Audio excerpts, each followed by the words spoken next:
እሺ ክቡር አባታችን ቆሞስ መምህር አባ ጳውሎስ ሲሳይ ለተመራጮችና ለአስመራጮች እንዲሁም ለአገዛዙ ወንበር አስጠባቂ ሆነው ህዝብን ሰቆቃ ውስጥ ላስገቡት ወታደሮች ምን መልእክት አለዎት?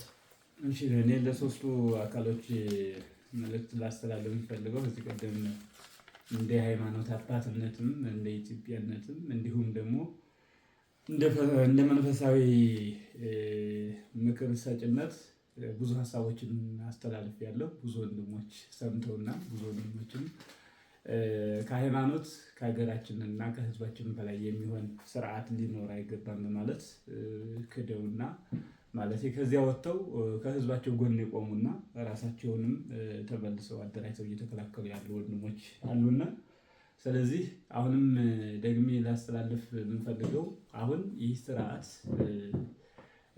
ይህ ኃይል ይህ ብልጽግና ፓርቲ የሚባለው ከዚህ ቀደም ወታደሮች በራሳቸው መራጮች አይደሉም። ወታደሮች በራሳቸው አገርን፣ ዜጋን፣ ደንበር ነው የሚጠብቅ ተብሎ ነው የሚታሰበው። እንደ ኢትዮጵያ ግን የመጣው ሁሉ የሚሾፍረው እንደ ኢትዮጵያ የመጣው ፓርቲ ሁሉ የሚገለውና የሚያስገድለው ሁኔታዎች ከተፈጠሩ ቆይተዋል።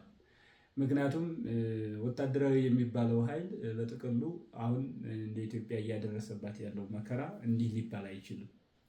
አንደኛ በመድፈር፣ ሁለተኛ ቤተክርስቲያንንና ትውፊትንና ባህልንና ወግን በማፍረስ በኢትዮጵያ የመጀመሪያ በወታደራዊ ኃይል ነው ይሄ እየተሰራ ያለው ማለት ነው። ምክንያቱም ሃይማኖት የላችሁም እንደ ሀገር እንደ ሀገራዊ ነው የምትጠብቁትና ወታደር የምትሆነው የሚል ሀሳብና ሂሳብ ስለተሰጣቸው በዚያ ልክ ሃይማኖትን ለማፍረስ ቀላላቸው ነው ለነሱ። ሃይማኖት ስላልተሰጣቸውና ሃይማኖታቸው ፓርቲዎች ወይም ሃይማኖታቸው አሁን ያለው ወይም ትናንት ያለፈው ስርዓትን አድርገው መሪዎች ወይም የሰው ልጆችን ነው ሃይማኖታቸው አድርገው እንዲሄዱ የተደረገው።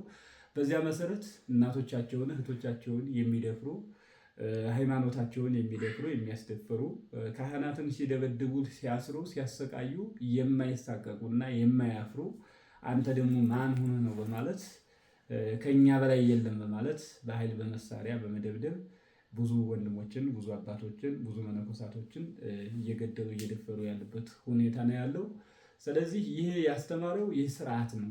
ስርዓቱ ማለት ደግሞ ብልጽግና የሚመራው ወይም ትናንት ሲመራ የነበረው መንግስታቶች ናቸው ያስተማሩት ማለት ነው። ይህ ፌዴራሊዝም የሚባለው መንግስት ስርዓት ከመጣ በኋላ በጥቅሉ ለኢትዮጵያ የማይበጅ ወግ የማይበጅ ባህል የማይበጅ እሴት የሌለው እሴት የሚያፈርስ አድርገው ባስተማረው ለመጀመሪያ ለወታደሩ ነው ይሄ ሀሳብ የተሰጠው። ምክንያቱም ራሱን ገሎ ራሳቸው እንዲኖሩለት ራሳቸው በእነሱ በሚሞተው ሰው ላይ ለመኖር የሰሩትኝ ፓርቲዎች ናቸው ማለት ይቻላል፣ ወይም ገዢዎች ናቸው ማለት ይቻላል። ምክንያቱም ህገ መንግስት ሲቀረጽ ህዝብ ያልተሳተፈበት፣ ህገ መንግስት ሲሰራ ህዝብ ያልሰራው ሆኖ መሆኑን እያወቀ የኢትዮጵያ መከላከያ ወይም የኢትዮጵያ ሰራዊት የተባለው በሙሉ ከየሀገሩ የተሰባሰበው ዛሬ ተበታትኖ በጎሳ በቋንቋ በባህል በወግ በሃይማኖት ተበታትኖ ያው ህዝብን አንዱን ከአንዱ አንዱን በአንዱ የመግደያ ስልቶችን በመማር ያው አሰልጥኖ በየቦታው ልኮ ህዝቦችን እየጨረሰ ያለው ያው የመንግስት ጠባቂ የነበረው ወይም መንግስትን ሲጠብቅ የነበር እንጂ አገርን ደንበርን ሲጠብቅ እንዳልነበር ይታወቃል። የደርግም ፈርሷል፣ የኢህአዴግም ፈርሷል። አሁን የብልጽግና ነው ያለው። የብልጽግና በጥቅሉ እያደረገ ያለው ከነበሩት የባሰ ጭራሽ ሰቆቃ እየፈጸመ ነው ያለው ማለት ነው። እህቱን የሚደፍር በአባቱ ላይ በትር የሚዘረጋ ብቻ ሳይሆን በአባቱ ላይ በአንገታቸው ላይ ማነቆ አስሮ አንቆ የሚገልና እንደዚሁ ደግሞ በመሳሪያ የሚረሽን ኃይል ነው ተፈጥሮ ያለው ማለት ነው። ስለዚህ ይህ ኃይል ይህ ብልጽግና ስርዓት የሚባለው ያስተማረው ነው ማለት ነው። ስለዚህ እንደኔ ለነዚህ ኃይሎች ላስተላልፍ የምፈልገው ከዚህ ቀደም ወደ አማራ ክልልም ሆነ ወይ ኦሮሚያ ክልል ወይም ወደ ትግራይ ክልል ሲገባ ምን ብሎ ነው የገባው? የመንግስትን ህግና ህግ አስከብራለሁ ማለት ነው። ግን የትኛው ህግ እንደሆነ ብለን ስንጠይቃቸው እንደ ሃይማኖት አባትም ሆነ እንደ ህዝብ የቱንም ሊነግሩን አይችሉም። የከፋፈለውን ህገ መንግስት ወይም ኢትዮጵያን የሚያጠፋው ህገ መንግስት፣ ለኢትዮጵያ የማይበጅ ህገ መንግስት፣ ለኢትዮጵያ አጥፊና እንደዚሁም ደግሞ የመከፋፈያውን ህገ መንግስት ብለን ስንጠይቃቸው በፍጹም ሊረዱትና ሊያውቁት አይችሉም ነበር። በባሰ በበለጠ ጭራሹን መመሪያ ተቀብሎ ወርዶ በተለያየ ሀሳብ በኮር በእዝ በሻለቃ በእዝ ተቀብሎ ህዝብን ለማጥፋት ውረድ ተብሎ በወረደበት መሰረት በታንክና በዙ እንደዚሁም በመድፍና በተለያዩ መሳሪያዎች ኬሚካሎች ከአረብ ኤምሬትስ በሚመጣ መሳሪያ እና ከቱርክ በሚመጣ መሳሪያዎች የኢትዮጵያን ህፃናትና የኢትዮጵያን እናቶችንና የኢትዮጵያን እሴትና ባህልና ወግ የሆኑትን ሃይማኖትን ተከታዩንም የአማኝ ተቋሞቹንም በሙሉ እያጠፉ ያሉ ወታደሮች ናቸው ያሉትና እነዚህም ወታደሮች የምለው ህገ መንግስትን እናስከብራለን ወይም የኢትዮጵያን ድንበርና ህገ መንግስት እናስከብራለን የምትሉ በፍጹም ኢትዮጵያ የማይቀበለው መሆኑን እዚህ ቀደም አስረድቻለሁ። አሁንም ማስረዳት እፈልጋለሁ። ስለዚህ የኢትዮጵያ ህገ መንግስትም የላትም። ህገ መንግስቷ ባህሏ፣ ወጓ፣ ስርዓቷ፣ ትውፊቷ ነው። ስለዚህ ህገ መንግስት የሌላት መሆኑ የሚታወቀው ባህልና ወጓ፣ ስርዓቷ በፍጹም ጋራ የሚሄድ አይደለም። አሁን የተቀረጸው በተለይ ከደርግ መንግስት በኋላ ከደርግ በፊት የአንድነት ህገ መንግስት ነበረ፣ ፍትሐ ነገስት ነበር፣ የነገስታቶች ህግ ነበረ፣ በስርዓቱ የሚከናወን ነበረ። እንዲህ አይነት የጸብ የሚመነጭበት ሀሳብ አልነበረም። በጊዜው በሰዓቱ ያው መቼም ጉልቻ ይታወቃል፣ ምድጃ ላይ ይጋጫል። በዛ መሰረት ነበር የሚኖረው የነበረው። አሁን ግን መንግስት ነኝ ብሎ በህዝብ ላይ አዋጅ የህዝብ ልጅ ወታደር አድርጎ ተጠቅሞ በህዝብ ላይ አዋጅ አውጆ ብዙ ነገሮች እንዲጠፉ እያደረገበት ያለበት ሁኔታ። ስለዚህ ወደ አማራ ክልል ሆነ ወደ ተለያዩ ክልሎች ገብቶ ያለው የወታደር ኃይል በጥቅሉ መንግስት እንዲኖር እንጂ ህዝብ እንዲኖር አይደለም እየሰራ ያለው። ስለዚህ ህግ የሚያከብረውንም ህግ የማያከብረውን ለምሳሌ በጫካ ያለው ህግን አላከብር ካለ ተዋግቶ ወይም ተታክሶ እሱን ህግ እንዲያከብር ማድረግ ወይም እሱ ወይም እንዲጠፋ ወይም እንዲደራደር ማድረግ ነው አንዱ። የቀረ ግን ህግን ያላፈረሱ አብረን ነን፣ እኔ መሳሪያ አልያዝኩም፣ እኔ አላውቅም፣ እኔ በዚህ መንገድ የለሁበትም የሚልም በነፃነት ከቤቱ የሚኖረውን በንግድም ሆነ በተለያየ ስራ የተሰማራውን በቤተ ክርስቲያናት ሄደው ጸሎት የሚያደርጉትንና በመስጊድ ሄደው የሚሰግዱትንና እንደዚሁም በትምህርት ቤት የሚሄዱትን ህፃናትንና ሽማግሌዎችንና ወጣቶችን በሰላም እንኖራለን እኛን አያገባንም ከዚህ ሁሉ ብሎ የተቀመጠውን ህዝብ የሚገል እነሱ ህግን ተቀብለው ወይንም የእናንተ የምታምኑበትን ስርዓት ተቀብለው ወይም ሳያውቁትን እንዲሁ በተፈጥሮ የሚኖሩትን እየገደለ ያለው ጥያቄ ብቻ ይበቃዋልና ይህንን እየገደለ ያለው የብልጽግናን ለማኖር ነው እንጂ በፍጹም የኢትዮጵያ ህገ መንግስት ህዝብ ያልፈረመበትና ህዝብ ያልተወጣጣ ያልሰራበት መሆኑ ይታወቃልና ስለዚህ ይህ ኃይል በፍጹም ኢትዮጵያን የሚጠብቅ አይደለም። እናንተ አሁንም ዳግም ትናንት ህግ እናስከብር ብላችሁ ገብታችሁ ነበረ። አሁን ደግሞ ዳግም ምርጫ እናከናውናለን፣ ምርጫን እናደርጋለን፣ ምርጫ ማድረግ አለበት ግዴታ ህዝቡ በማለት ምርጫ አስመራጭ ኃይል ሆኖ ብቅ ብሏል ማለት ነው። ስለዚህ ምርጫ ሳያከናውን ምርጫ ካከናወነ በኋላ አሁንም መርጠሃዋን ለዚህ ስርዓትና ለዚህ መንግስት እገዛለሁ ማለት ይህንን ህዝብ ለመግደል ዝግጁ ሆኗል። ትዕዛዝን እየጠበቀ ነው ማለት ነው። ምርጫ ለማከናወን ምርጫ ትመርጣለህ ማለት በማስገደድ በማሰር በጨለማ ቤት በማሳደር የፍጢ በማሰር እንደዚሁም በጥይት በመምታትና በማቁሰል ግዴታ ህዝቡ ተሸማቆና ተሳቆ እንዲመርጥ እያደረገ ነው ያለው ማለት ነው። ስለዚህ ይህ ኃይል የሚባለው በፍጹም ለኢትዮጵያ ጠቃሚም አይደለም፣ አይጠቅምም። ሲቀጥል የፓርቲ ተከታይና በእያንዳንዱ ዘመን የሚቀያየሩ በኃይልም ሆነ በተለያየ የሚመጡትን ሰዎች ተከትሎ የሚመታና የሚገል እንጂ የኢትዮጵያን ሊጠብቅ አይችልም። የኢትዮጵያም ህዝብ ተጠብቆም አያውቅም፣ ጠብቀውንም አይተንም አናውቅም። አሁን ይህንን ለማድረግ እያከናወነ ነው። ስለዚህ የፓርቲዎች ተላላኪና የፓርቲዎች ስራ አስፈጻሚ ሆኖ ተቀምጧል ማለት ነው። ስለዚህ ለወታደሮች የምንለው ከዚህ ቀደም ህግን አክብሮ በማለት ገደላችሁኝ፣ አሁን ደግሞ ምርጫን ታከናውናለህ፣ ምርጫን ትመርጣለህ፣ ካልመረጥክ ትሞታለህ፣ ትገደላለህ፣ ትታሰራለህ በማለት የተለያዩ ኃይሎችን በማሰማራት እነሱን በመከተል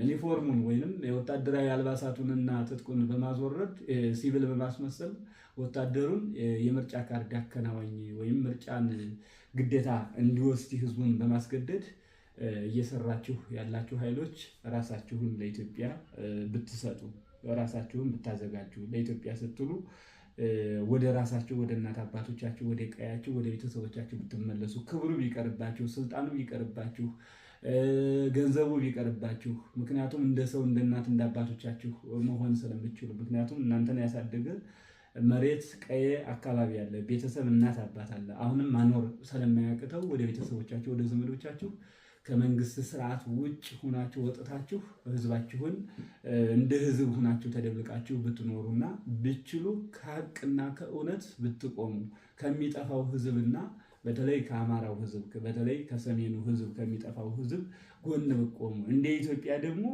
ከወደዚያም በደቡብም በኦሮሚያም ክልል ያለውን እየጋፈፈ ምንም የወታደራዊ ስልጥንና ስርዓትን ትጥቅን ሳያውቅ እያመጡ ለሚገሉት ህዝብ ለዚያ ብትቆሙለት እንደ ሌላውም አካባቢ ያላችሁ በማለት እንደ ሃይማኖት አባት ለእነዚህ ኃይሎች ማስተላለፍ ፈልጋለሁ። ስለዚህ ይህ ኃይል እያጭበረበረ እንደሆነ በስሙ በይስሙላሂ እየኖረ እንደሆነ እንዲታውቁት ፈልጋለሁ። ለአስመራጮች በፍጹም ምንም ማለትም አልፈልግም። ምክንያቱም እነሱ እያነበቡ እየጻፉ በተለያዩ የሚዲያ ሰንሰለቶች ተሰማርተው በተለያዩ የሚዲያ ሀሳቦች ይሰማሉ፣ ያዳምጣሉ ሁልጊዜም ሰዓት። ይህ ስርዓት ደግሞ ስርዓት እንዳልሆነ ያውቃሉ። ምክንያቱም ቀይ ገዥ እንደሆነና ጨቋኝና እንዲሁም ደግሞ ለኢትዮጵያ የማይበጅና የሌላ ዓለም ተላላኪ እንደሆነ በደንብ ያውቃሉ። ስለዚህ እያወቁ በሰሩትኝ ነገ ጽዋውን እንዴት ሊቀበሉት መሆኑን ብቻ መናገር ነው የምፈልገው። ስለዚህ ለነዚህ ለተላላኪዎቹ ለሱ አበሮች በሙሉ በጠቅላላ ራሳችሁን ብታዘጋጁና ራሳችሁን ወደ ንስሐ ብትመልሱ ለማለት ፈልጋለሁኝ። ከዚህ ፓርቲ ውጡ፣ ከዚህ አስተሳሰብ ውጡ፣ ከዚህ ህዝብንና ሀገርን ከሚያጠፋ እምነትን፣ እሴትን፣ ወግን ከሚያጠፋ ከእምነትና ከባህል ከወግ ከሚያወጣችሁ መንግስትና ስርዓት ወይንም መንግስት ነኝ ብሎ ከቆመው ከዚህ ፋሽስታዊ ኃይል ሰውዬ ልትወጡ የተሻለ ነው። የስን ተልእኮ ይዛችሁ የህዝብን ተልእኮ ማጥፋታችሁ በጣም የእስካሁን የአይምሯችሁ ማለት ህመም እየሆናችሁ እንደምናውቃለን። ከዚህ በኋላ ለመሰሩት ደግሞ ምን እንደምትሆኑ ምክር እየተመከራችሁ ነው። ህዝብ ሳያጠፋ በእናንተ ላይ ህዝብ ጥፋት ሳያመጣ እንድትመለሱ መምከር እፈልጋለሁኝ። ተመለሱ፣ ወደ ንስሐ ግቡ፣ ጸሎት አድርጋችሁ በአባቶቻችሁ በምታምኑት እምነት የትኛውም የእምነት ተከታይ ብትሆኑም በምታምኑት እምነት ንስሐ ገብታችሁ ወደ ህዝባችሁ እንድትመለሱ ማለት እፈልጋለሁ። ይህን ካላረጋችሁ ግን በእናንተ ላይ ለሚደርሰው ሁሉ የትኛውም በእምነቱ በየትኛውም በእምነት በባህሉ በወጉ በስርዓቱ በሀገሩ የመጣበትን የጥፋትን ምንጌድን የሚጀምር መሆኑን ማወቅ አለባችሁ። እናንተን አጥፍቶ ራሱን ማኖር እንዳለበት ማመን ማሰብ አለበት። ምክንያቱም እናንተ ለስልጣን፣ ለወንበር፣ ለገንዘብ፣ ለሀብት ስትሉ ህዝብን እንደምታጠፉት ሁሉ ህዝቡ ደግሞ ራሱን ለማኖር ራሴን ለማኖር ስል ማድረግ ያለብኝን ማድረግ የሚችል ህዝብ ወይም ማድረግ የሚችል ስለሆነ ራሳችሁን ከመጥፋት ፈርቶ ከማደር ከመሳቀቅ ራሳችሁን ነፃ እንድታደርጉ ማለት እፈልጋለሁ። ለተመራጮች ደግሞ መቼም ፓርቲ መሆን ምን አይነት እንደሆነ ታውቁታላችሁ። ምርጫ የሚከናወንበት የሰላም ህዝብና አንቀሳቃሽ የእናንተ አባል ሲኖራችሁ መሆኑን እናውቃለን። ግን ምናልባች በስም አውቃችሁ አጭበርብራችሁ ግን የመንግስቱ የራሱ የስርዓቱ ተከታይ የዚህ ፋሽስት ወይንም የዚህ የአረብ ኤምሬት ተላላኪ ለሆነ ሰውዬ ተከታይ ሆናችሁ የሱ ተገዥ ሆናችሁ የሱ ፓርቲ ሆናችሁ ግን ስማችሁን ደግሞ በተለያየ ስያሜ ሰይማችሁ የመጣችሁ ወንድሞች እንዳላችሁ እናውቃለን። ከዚያ ውጭ ደግሞ እንደ ሀቅ እንደ ዲሞክራሲያዊ በሚል የፓርቲ ስርዓት የተደራጃችሁ ደግሞ በፍጹም በኢትዮጵያ ላይ ዲሞክራሲ የሚል መብት የለም። በፍጹም እንኳን እናንተ ቀርቶ አይደለም የዋው ህፃኑ ልጅ ያውቃል። ምክንያቱም ዲሞክራሲ የሚባለው ምን እንደሆነ እያንዳንዳችን ለይተን እናስበን ስለምናውቅ። ስለዚህ አሁን ይሄ ህዝብ አብዮታዊ ስርዓትን ወይንም አብዮታዊ ውስጥ ገብቶ እያለ እናንተ ምርጫ እናከናውናለን በማለታችሁ ተሳስታችሁ መሆኑን እንደ አባትነት እንደ መንፈሳዊም እንደ ታጋይም ማስተላለፍ እፈልጋለሁ። ራሳችሁን ነፃ እንድታደርጉ ከህዝባችሁ ላይ ማጭበርበርንና እንዲሁም ያልሆነ ስራ መስራቱን እንድታቆሙ ማለት እፈልጋለሁ። ከዚያ ውጭ ለሚመጣው ትውልዳችሁና ለሚመጣው ዘራችሁ በሙሉ ጥንቃቄ አድርጋችሁ ብትሄዱለት። ምክንያቱም ነገ የኢትዮጵያ ህዝብ ራሱን ተከላክሎ ካዳነ በኋላ የመጨረሻ እና የመጀመሪያ ተጠያቂ የሚያደርገው አንደኛ የስርዓቱ ተከታዮች ነው፣ ሁለተኛ ፓርቲዎችን ነው፣ ሶስተኛ ፖለቲከኛ የተባሉትን በሙሉ በዚህ ቁማር ሲሰሩ የነበሩትን ነው፣ አራተኛ ደግሞ ወታደሮች ላይ ነው እርምጃውን የሚያደርገው ማለት ነው። ስለዚህ የኢትዮጵያ ህዝብ ይህንን ከማድረጉ በፊት እናንተ በሰራችሁትኝና ፖለቲከኛ በዘራው ፖለቲከኛ ያዋጣኛል ብሎ በወሰደው መስመር ተከትላችሁ ገደል ከምትገቡ ራሳችሁን አዘጋጅታችሁ ለህዝባችሁ አስባችሁለት በህዝብ መካከል ብትኖሩ ስልጣኑ ማለት የስልጣኑ ሽሚያና የስልጣኑ ሁኔታ ቢቀርባችሁ የሚለውን ነገር አስባችሁ ስራችሁን እንድትሰሩ ነው። ሀቁ ጠፍቷችሁ አይደለም፣ እውነታው ጠፍቷችሁ አይደለም። ሃይምሯችሁ ግን በእውነት የማጭበርበርን ስራ እየሰራ እንደሆነ በደንብ ይገባችኋል። ስለዚህ እንደ ሃይማኖት አባትነት ምክንያቱም የተከፋፈለ የብሔር የጎሳ የሃይማኖት ፓርቲ አያስፈልገንም። መጀመሪያ ራሳችንን መጠበቅና መከላከልና ራሳችንን ማዳን ከቻልን በኋላ ነው ይህን ሁሉ እንደ ኢትዮጵያ ወግና ስርዓት አድርገን መስራት የምንችለው የሚለውን ነገር መልእክት ማስተላለፍ ፈልጋለሁ። ይህን ካላረጋችሁ ግን ያው እንግዲህ እምቢተኛ አመፀኛ እሳት ነው የሚበላውና እኛ በዱር በጫካ ብለን በእግዚአብሔርም ኃይልም እናስፈረድባቸዋለን፣ በእግዚአብሔርም ያለውን እናስፈረድባቸዋለን፣ በሰውም ዘንድ ያለውን። ምክንያቱም እናንተ በአልጋ በተመቸ ቤት በተመቸ ሀገሮች በተመቸ መኪናዎች በተመቸ አውሮፕላን እየተንሸራሸራችሁ ነው ህዝብን እንግዲህ እያጭበረበራችሁ ያላችሁት በተቃራኒ ማለት ነው። እኛ ደግሞ እንዲሁ ደግሞ ለህዝባችን ትናንትም ከልጅነት ጀምሮ ለሀገር ለሃይማኖት ጸልይ የነበረው ሀገሬን በሙሉ ያሉ ህዝቦችን ከመራብ ከመጠማት ከመገደል ከመሰዋት ከተለያዩ ነገሮች እንዲጠብቅ እግዚአብሔርን ስንለምን የነበረው ደግሞ አሁን ደግሞ እግዚአብሔር አምላካችን ህዝብ አለቀ፣ በህዝብ ላይ መከራ መጥቷል። ስለዚህ ውጡ፣ ወጥታችሁም ደግሞ መልእክትና ሐሳብን እንዲሁም ደግሞ አብዮትን ትግልን ግዴታ። ምክንያቱም ሰይጣንን የሚታገለው መንፈሳዊ ነውና ሰይጣን መጥቷልና በምድር ላይ ከሰንሰለቱ ተፈቶ ሰውን መስሎ የሰው መንፈስ የሰው ሰይጣንን ተገልጿልና ብሎ እግዚአብሔር ከጫካችን ከዋሻችን ካለንበት በረሃ ወጥተን አሁን ወደ በረሃ ወጥተን እየታገልነን ያለነው። ለራሳችን መምከር እፈልጋለሁ። በየትኛውም በወረዳም በቀበሌም በትልልቅ ከተማዎች በዞንም በክልልም ያላችሁ እንደዚሁም ደግሞ በፌዴራልም ያላችሁ ራሳችሁን ዝግጁ እንድታደርጉ። ምናልባት አሁን መብላቱ መጠጣቱ ደስታው የእናንተ ርቀት ኪሎ ሜትር መራቅ ምናምን መስሏችሁ ሊሆን ይችላል። እያንዳንድ የአፍንጫ ስር ውስጥ የኛ መንፈሳዊ አባቶች የኛ መንፈሳዊ ልጆች የኛ የሀገራችን የኢትዮጵያ ሕዝብ ከእናንተ ውስጥ ነው ያለው። ማንነታችንንና ማንነታችሁን ያውቃል። ስለዚህ እውነታንና ሐሰት የሆኑትን ትርክቶችንና ያልሆኑ ጎጅና ጎጅ ያልሆኑትን ሐሳቦች ያውቃልና ለዚህ ሐሳባችሁ ራሳችሁን ዝግጁ እንድታደርጉ ነው። ያ ካልሆነ ግን በሰውን ዘንድ በእግዚአብሔር ዘንድ የሚፈረድባቸው መሆኑን ማስተላለፍ ፈልጋለሁ። እግዚአብሔር ሁላችንንም ከክፉ መንገድ አውጥቶ ወደ መልካም መንገድ እንዲመልሰን ፈጣሪያችን ይጠብቀን። ሀገራችንን ኢትዮጵያን ደግሞ ከቀይ ገዢዎች ወይንም ከእንደዚህ አይነት ህዝብን ከሚያሸማቅቁና ህዝብን ከሚገሉና ከሚያፈናቅሉ ደምን ከሚሰው ለሰይጣን አገዛዝ ስርዓት ነፃ ያድርገን። እግዚአብሔር ኢትዮጵያን ይጠብቅ። ትናንት ያሰባት አምላክ ኢትዮጵያን አሁንም ደግሞ እግዚአብሔር ያሰባት። የቅዱሳን ጸሎት አይለየን። አመሰግናለሁኝ። ወዮ ለእናንተ ዘመኑ የእናንተ ነው ብዬ መልእክቴን አስተላልፋለሁ። አመሰግናለሁ።